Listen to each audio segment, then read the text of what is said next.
맥블리, 인간 레몬, 할리우드 멜로퀸 등의 수식어를 가진 레이첼 맥아담스. 그녀는 유독 시간 여행을 하는 파트너들과 한 작품이 많은 편인데요.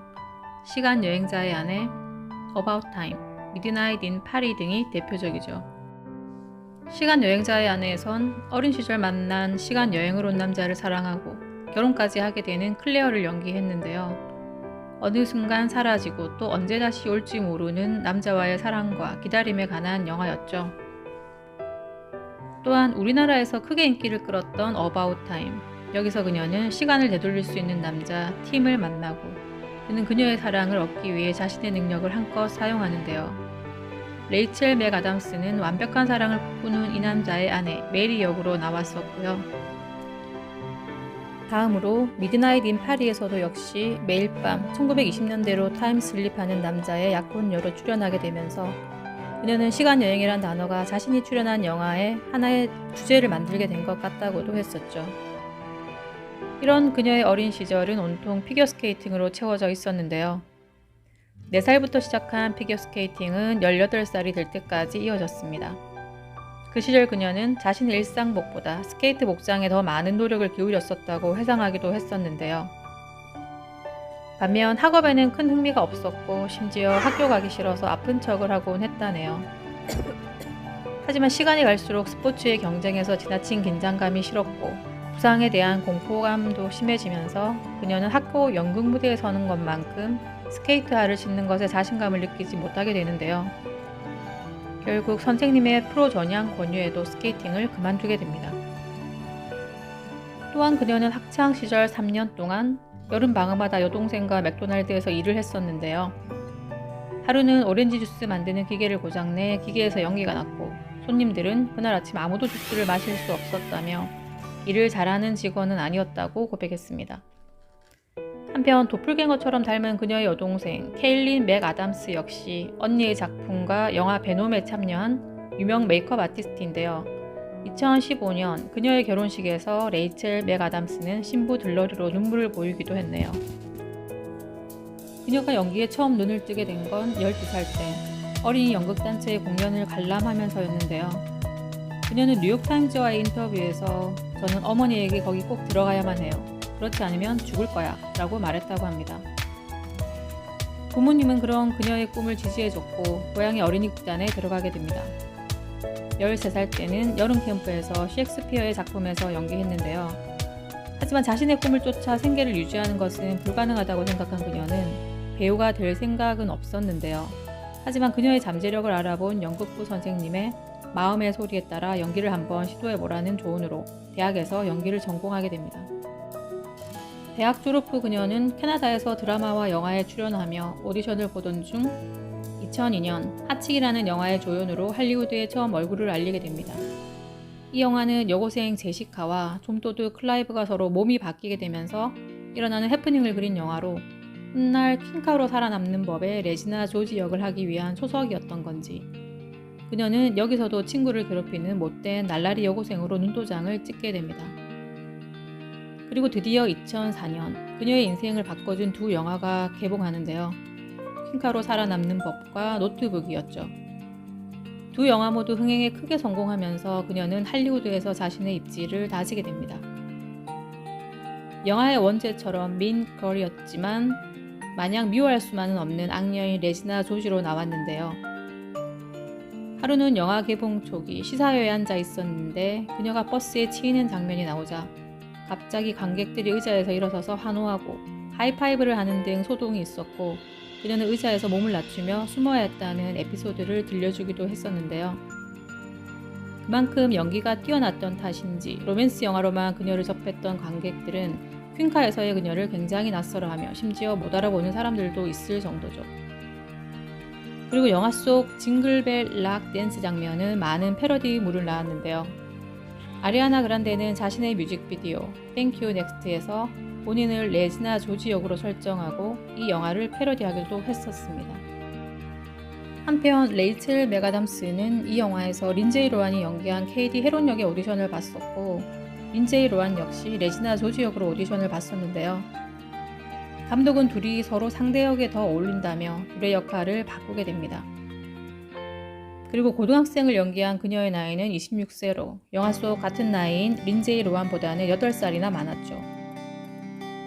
또 이 영화에선 아만다 사이프리드의 초창기 시절 모습도 볼 수 있는데요.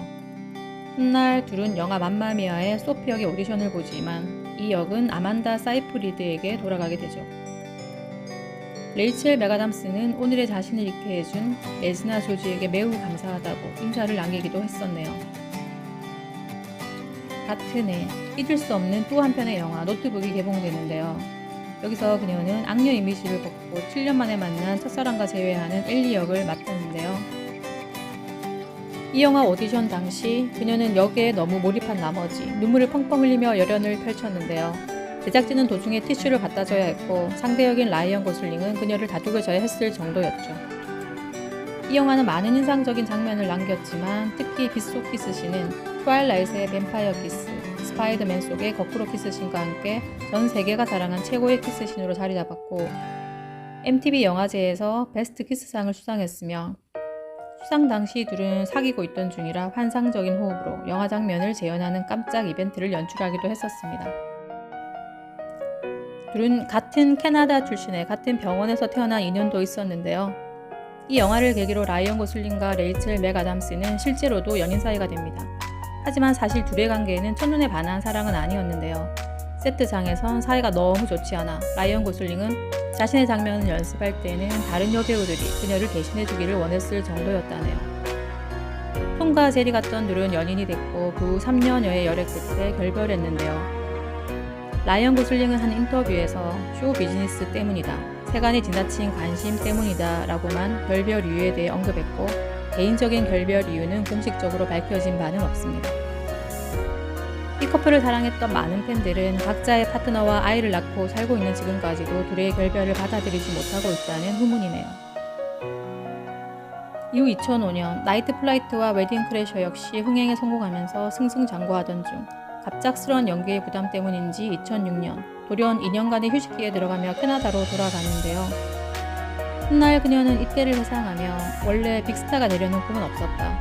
그리고 재평가의 시간이 필요했고 사람들은 내가 어떤 특정한 역할을 계속하길 원했고 나는 스스로 어떤 커리어를 갖고 싶은지 어떤 역할을 원하는지 생각해보고 싶었으며 다른 길을 탐험해보고 싶었기 때문이었다고 했는데요.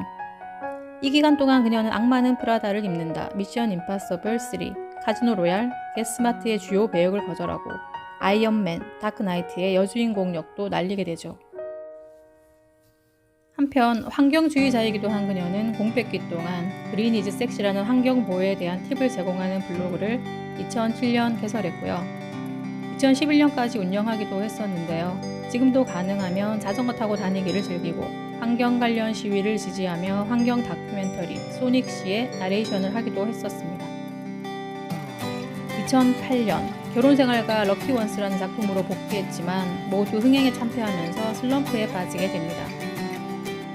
하지만 2009년 러셀 크로우와 함께한 스테이트 오브 플레이, 에릭 바나와의 시간 여행자의 아내, 로버트 다우니 주니어와 같이 한 셜록 홈즈로 그녀의 연기는 호평을 받으며 다시 한번 재기에 성공하게 됩니다. 이후 자신이 맡은 프로그램을 살리려 고군분투하는 PD 역의 굿모닝 에브리온부터 엄마 역으로 목소리 연기를 한 애니메이션 어린 왕자, 레즈비언의 사랑을 그린 디서비디언스, 그리고 아카데미 최우수 작품상에 빛나는 스포트라이트에선 카톨릭 사제들의 아동 성추행 사건을 파헤치는 기자 역으로 그녀는 아카데미 여우조연상 후보에 오르기도 했는데요.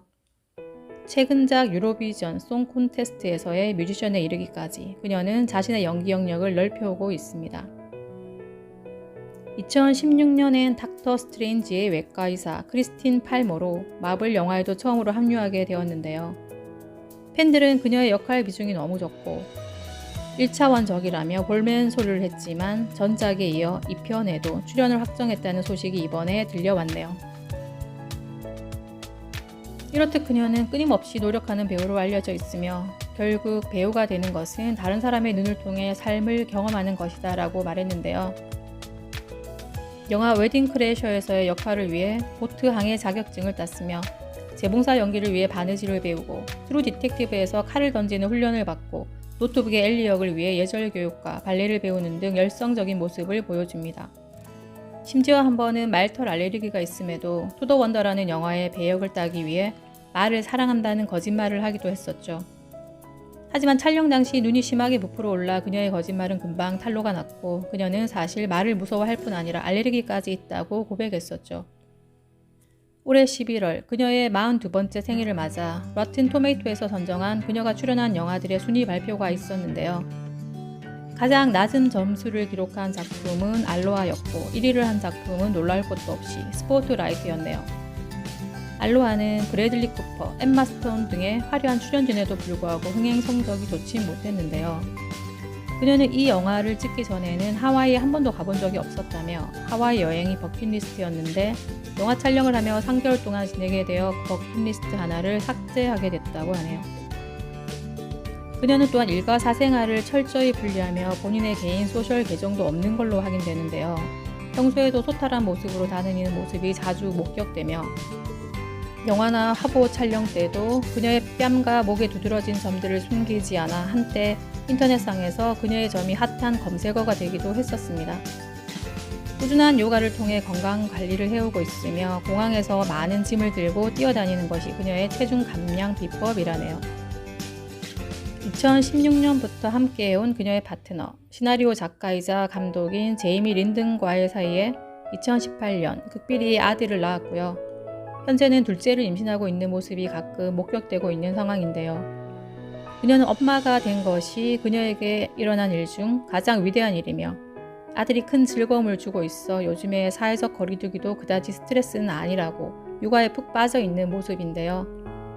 어머니가 38년간 간호사로 일했던 그녀는 코로나 바이러스와 싸우는 의료 종사자들을 돕기 위해 1만 달러를 기부하기도 했습니다. 2016년, 2020년 두 차례 재개봉을 했던 영화 노트북은 올해 말까지만 넷플릭스에서 볼 수 있다고 하는데요. 못 보신 분들과 다시 보고 싶은 분들은 서두르시기 바랍니다. 감사합니다.